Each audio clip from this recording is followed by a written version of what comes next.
नमस्कार मंडळी, मी ज्योतीज रेसिपी मराठीमध्ये तुम्हा सर्वांचं मनापासून खूप खूप स्वागत आहे।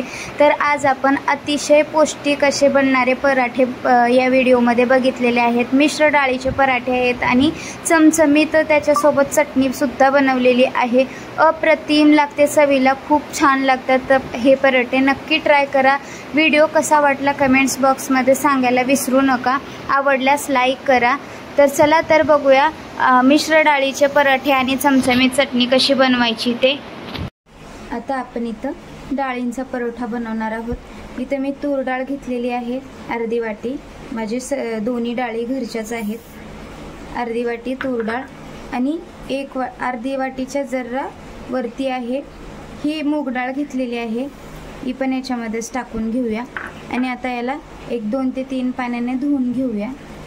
हे बघा, डाळी आता धुवून झालेल्या आहेत, तुम्ही बघू शकताय।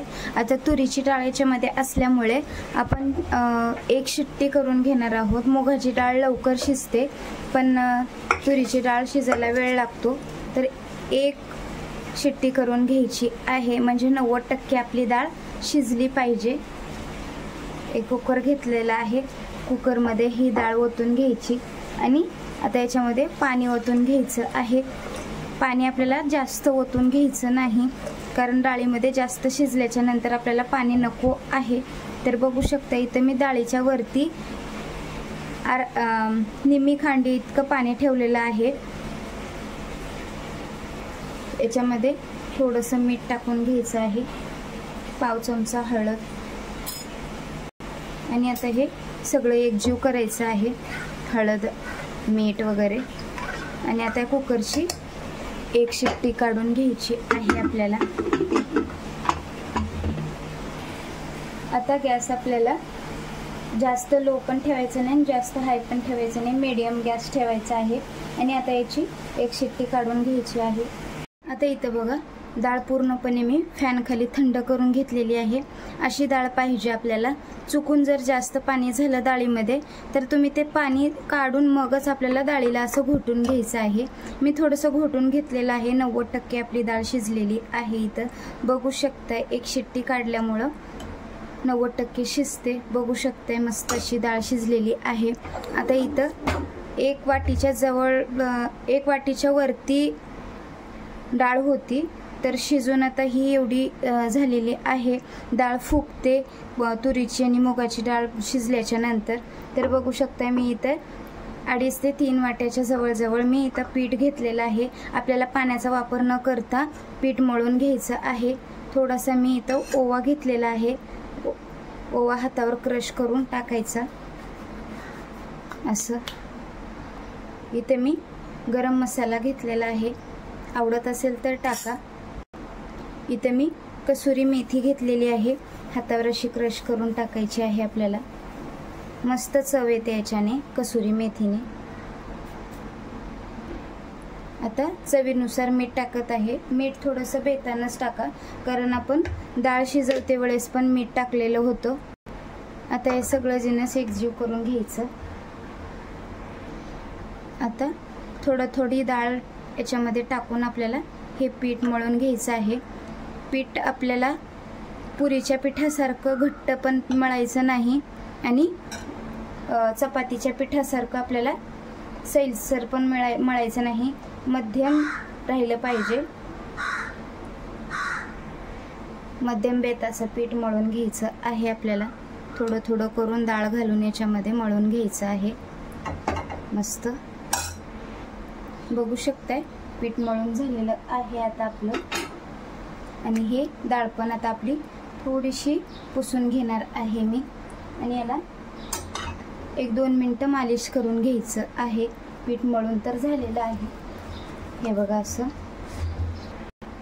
थोडंसं याला तेल लावून घेतलेलं आहे गोळ्याला, म्हणजे हडकणार नाही म्हणून तेल लावायचं आहे। बघू शकताय, हे बघा।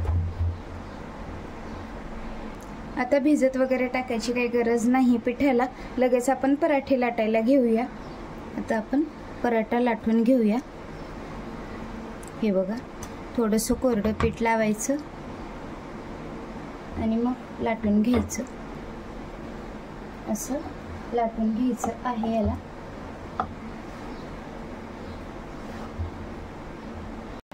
तवा आता गरम झालेला आहे आणि आता पराठा आपण भाजून घेऊया। मस्त पलटी मारून घेऊया। हे बघा मस्त भाजतो पराठा आणि चवीलाही खूप छान लागतो। तेल तूप बटर काही लावू शकताय तुम्ही तुमच्या आवडीप्रमाणे। मी इथं तेल वापरते, म्हणजे तेल लावून घेत आहे।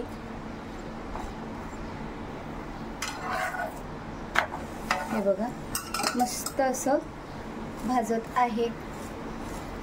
अप्रतिम दिसतो, चवीलाही खूप छान लागतो, भन्नाट। याच्यासोबत आपण जे चटणी बनवणार आहोत ते खूप छान लागणार आहे।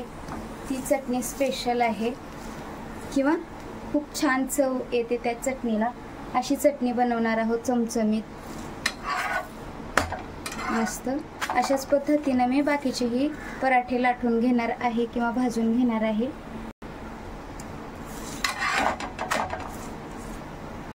पराठे तर मस्त असे बनवून झालेले आहेत, बघू शकताय तुम्ही।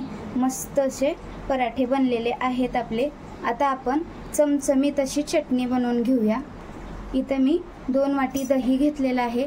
दहीला असं फेटून घ्यायचं आहे, म्हणजे त्याच्यामध्ये असं गाठ राहिली पाहिजे नाही। तर बघू शकताय मी असं फेटत आहे। 1-2 मिनिटं असंच फेटून घ्यायचं आहे आपल्याला। थोडंसं घट्ट वाटत असेल तुम्हाला दही तर तुम्ही थोडंसं पाणी सुद्धा टाकू शकता याच्यामध्ये। दही फेटून झालेलं आहे। तर आता आपण इथं खलबत्ता घेतलेला आहे।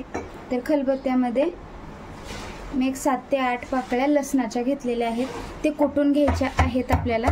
हे बघा असं इथं लसणाची पेस्ट वाटून घेतलेली टाकत आहे मी।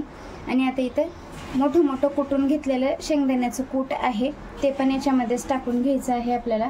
चवीनुसार थोडंसं मीठ टाकून घ्यायचं आहे।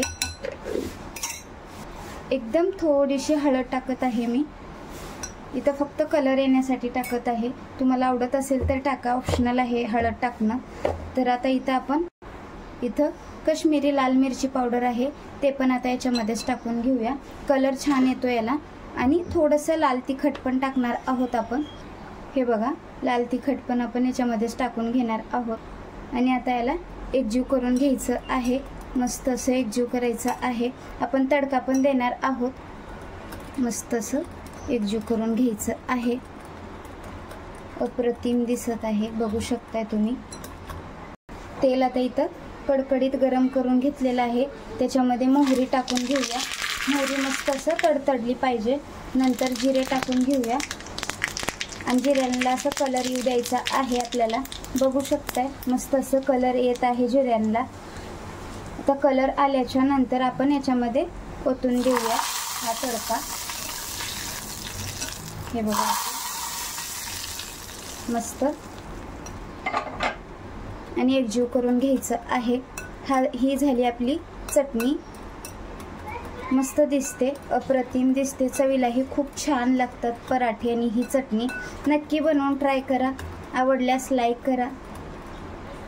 रेडी आहेत आता पराठे आणि चटणी, अप्रतिम दिसते, चवीलाही खूप छान लागतात हे पराठे आणि चटणी। आवडल्यास लाईक करा, शेअर करा, सबस्क्राईब करा, बेल आयकॉनला क्लिक करा, म्हणजे माझे नवनवीन व्हिडिओ तुमच्यापर्यंत लवकरात लवकर पोहोचतील। धन्यवाद।